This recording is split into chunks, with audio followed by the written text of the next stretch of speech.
All art is a kind of confession, more or less oblique. All artists, if they are to survive, are forced at last to tell the whole story, to vomit the anguish up.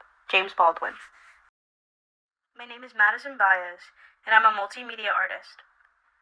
Growing up, I was always around some kind of artistry, and I didn't realize it really until now. As a kid, you don't really think about being an artist.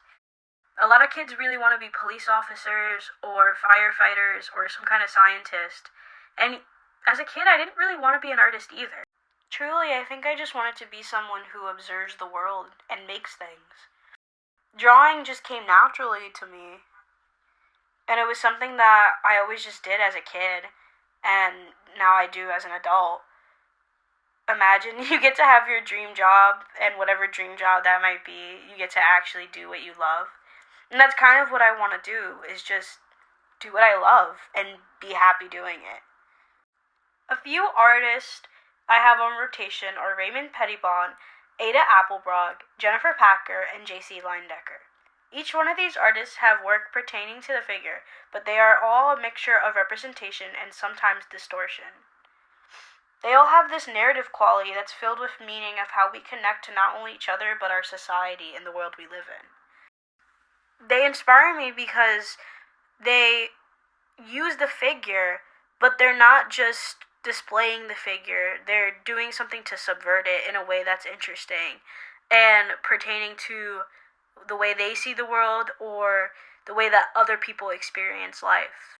There's also this connection to pop culture and music that these artists kind of have already that I also have in myself, especially with Raymond Pettibon and J.C. Leyendecker.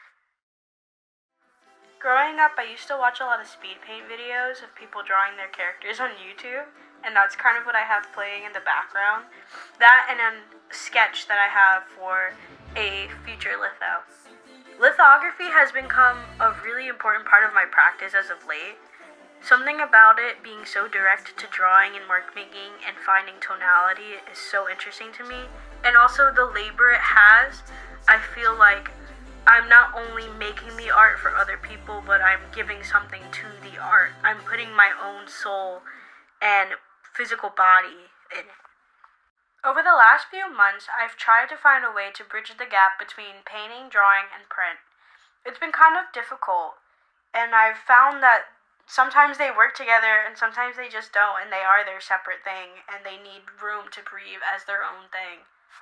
There's this shared joy between both painting and drawing that I feel a lot of people don't tend to see or recognize. I feel like a lot of people kind of keep them separate, and in my mind, to paint is to draw, and to draw is to paint. So going forward, I really want to try and challenge what exactly is painting and what exactly is drawing. In my work, I feel like there's always some kind of main character that relates to me in a way. It's this character that kind of has to overcome a struggle or some type of barrier, and it's kind of the way I feel in society. Lastly, I want to be hopeful and say this: keep creating. It'll really change the world. Thank you.